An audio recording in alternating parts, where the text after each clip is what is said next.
Well, now, Packers are back in the playoffs, as you guys already know. I predicted in 98. I really did predict in 98. I wish I still had the video for that, but I predicted them being 9-8. I really did. But wait, I got to throw another dig in there. I predicted them being 9-8, and then I laugh because I do recall in the beginning of the season, Aaron Rodgers and the Jets were picked to be a playoff-bound team. Injuries happen, but they ain't in the playoffs. The Raiders definitely in the playoffs, so Devontae Adams and Aaron Rodgers will be watching us hopefully win on Sunday. But it's just marvelous because everybody thought we will be some 5-12 team this year, some terrible team. And I said, hold up, pump the brakes. This team is probably 1 or 2 years away from going to the Super Bowl and winning it. Pump the brakes. And then they had to prove it to me. And at times this season, they look like utter trash, particularly on the defensive side. But now as the season progressed, everyone started to get used to each other. Everybody started to conjoin and started to be on one page. And they started winning. They beat the Chiefs. They go on and they beat the Lions. And then they had 2 stingers against the Buccaneers and Giants. Giants game, defense showed up. Offense didn't show up. Buccaneers game happened. Offense showed up. Defense did not show up. And then they put 2 games together because they know their back was pretty much against the wall to get into the playoffs and beat the struggling Vikings and Bears. Now, people say, oh, it's just the Bears and Vikings. Them teams suck. Well, they was letting other teams punk them around. Letting the Falcons punk them around. They lost the lead against the Falcons earlier this year. And they was up actually, I think, 24-12 or something like that. And they let the Falcons come back and win that game. Stuff like that happened. So they did what they had to do to get to the playoffs. This is the youngest team in the playoffs. I think it's the youngest team ever to make the playoffs as well. Now, I had some people, you can go to the barber shop and everything, the barber shop talking about the Packers and get to the Super Bowl this year. And I'm like, hold up. Pump the brakes again. Next year, or maybe the year after that. They're probably one defensive piece away, maybe even another running back away from getting there. The wide receiver core was really surprising. This Jaden Reed really stepped up his game. And you got Bo Melton, the other guy I can't think of right now. I think he had 2 touchdowns against the Bears. Yeah, him. You still got to get Christian Watson up to play. And he got Romeo Dobbs. They got a wide receiver core with the tight end, too. The rookie tight end, I think.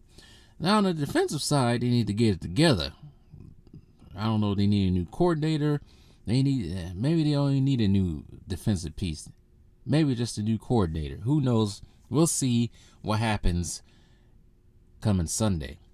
But everybody saw, it was talked about for pretty much this whole entire week, how the Packers are going to go into Dallas and Dallas is going to win. Which could possibly happen. I ain't doubting that. I'm not doubting that at all.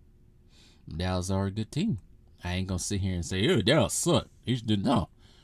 They're actually a decent team, but as we all know, and past history knows, that history this weekend is not on the Dallas side, especially against the Packers. Well, I don't think against any team, really. But I do have to say, I found this out. Jair Alexander, cornerback for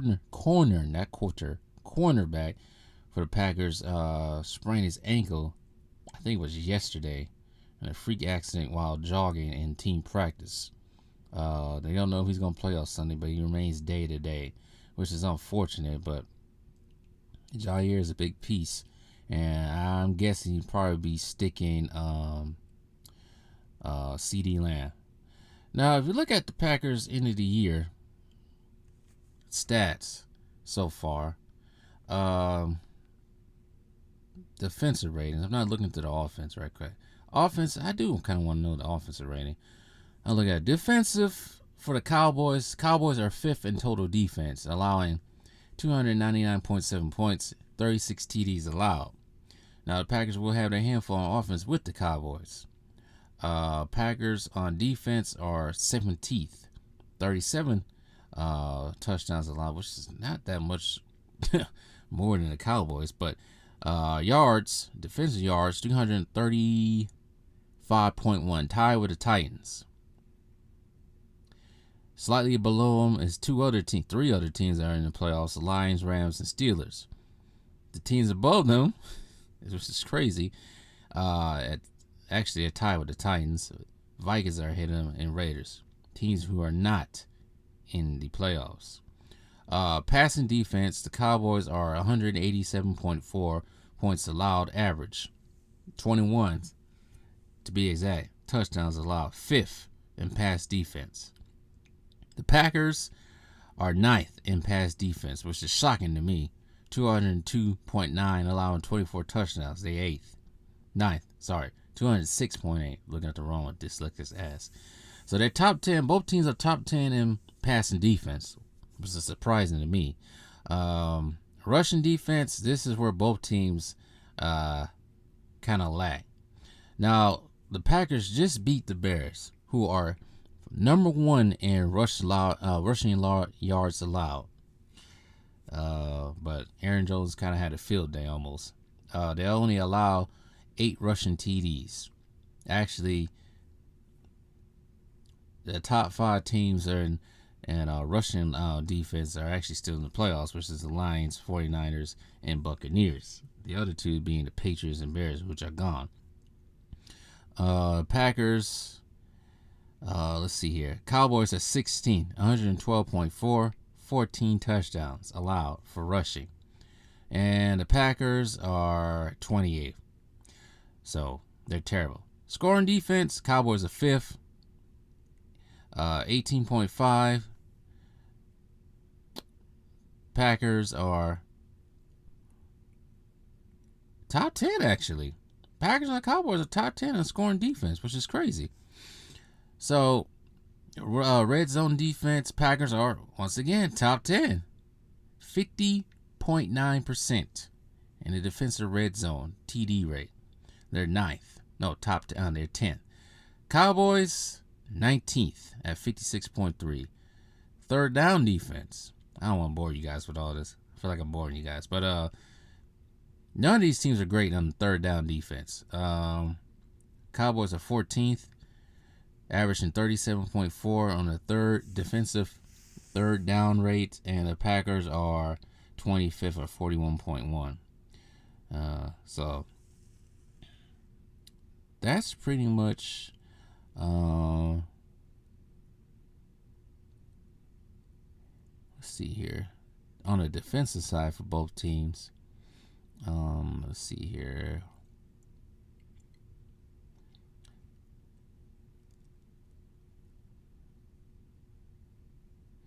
But Packers are not really that far off. Surprisingly, as much as we Packer fans say they need to get rid of defensive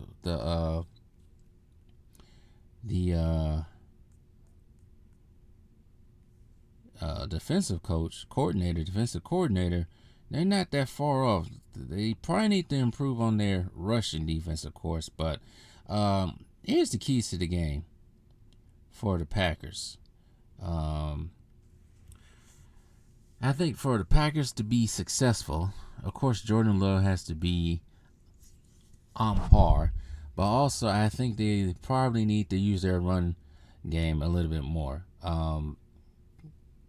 The Cowboys' rushing defense is not that good, as you probably heard already. They're not really good. And with the eyes I have seen, for the games I've seen from the Cowboys, no, they're not that great. Rushing. Stopping the rush. Let's see here. I think that's where that goes. They got to remain turnoverless. The Packers must remain turnoverless. I always say, especially in football, whoever has the most turnovers most likely will lose the game. It's not always the case. It's always one play. But let's see here.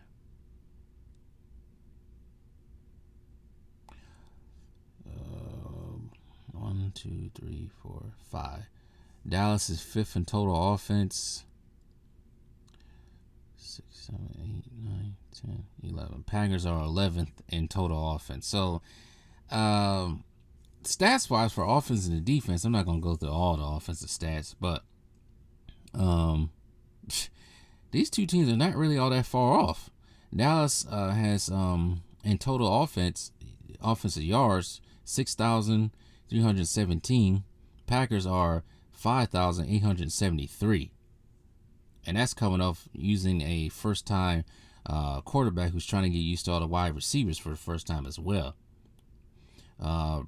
Passing yards, Dallas threw for 4,000, rushed for 1,000.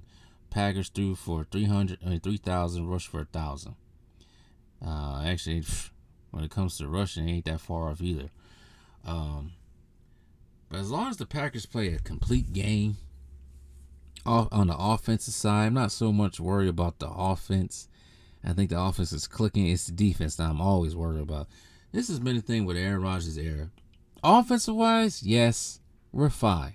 We ain't too much worried about what Aaron Rodgers can do. But when it came to the defense, oh my goodness, you had to freaking cross your fingers and hope the defense show up. In this Jordan Love era, starting out, I don't think most people who are Packer fans or who watch football would have thought the Packers, like I said before, the Packers will make it to the playoffs. Usually, in the past, when we did have Aaron Rodgers, especially when it came to a big playoff game, the whole week I was nervous. As a fan, I was nervous. Now, I ain't nervous. This team is pretty much playing with house money. Nobody expected them to get to the playoffs like this. Everybody just thought they was going to fall off because Aaron Rodgers left. Apparently not. So, leading up to this game, I remain not nervous. But also, Jordan Love should have been named to that Pro Bowl roster over Matt Stafford. Let me look at Jordan Love's stats right quick. Let me look at him before I leave. Jordan Love stats. Because he was not named to a Pro Bowl, which is crazy to me.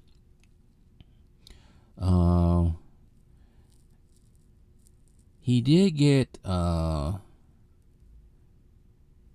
Football Breakout Player of the Year for 2023 as well.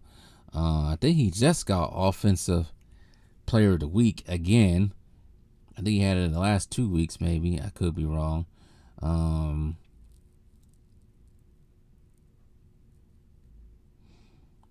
Let's see here. But yeah, pretty much, probably even the Packers as a team. I hope they remain calm. I hope they calm and settle because this ain't the year for them, of course. But as for the Cowboys, that's a different story. Jordan Love threw for 4,159 yards, 32 touchdowns, 11 interceptions with a QBR rating of 60.2 or 62. He's 7th in yards thrown, 2nd in TDs thrown, tied for 104th in the interceptions, 9th in QBR rating. Why is this man not in the Pro Bowl or named a Pro Bowl? Well, it depends on who gets to the. I think it depends also who gets to the Super Bowl too. But, anyways, yeah. Why is this man not in the Pro Bowl? That is crazy to me. But as far as predictions is concerned, I want to be overzealous and say the Packers will win this game, but I also want to be somewhat realistic. But I think it's going to be a close game. I think both teams are going to play tough. Even if Packers did get blown out, I'm not going to be mad about it. I'm like, good season. Hopefully you guys do something to improve into the off season and we can show out next season, because you really think about, especially if you're a Packer fan, you look at their games. Most of the games that they played this year, with the exception of probably the game against maybe the Vikings or Lions or Buccaneers, maybe. They were really always in the game. For most of the games, probably I want to say at least 6 out of the 8 losses they had, they was in the game. Or came back and tried to win. So this kind of reminds me of how the Packers started when Aaron Rodgers first started. Well, then again, when Aaron Rodgers first became a starter, they did not go to the playoffs until the next year, where they played the Cardinals.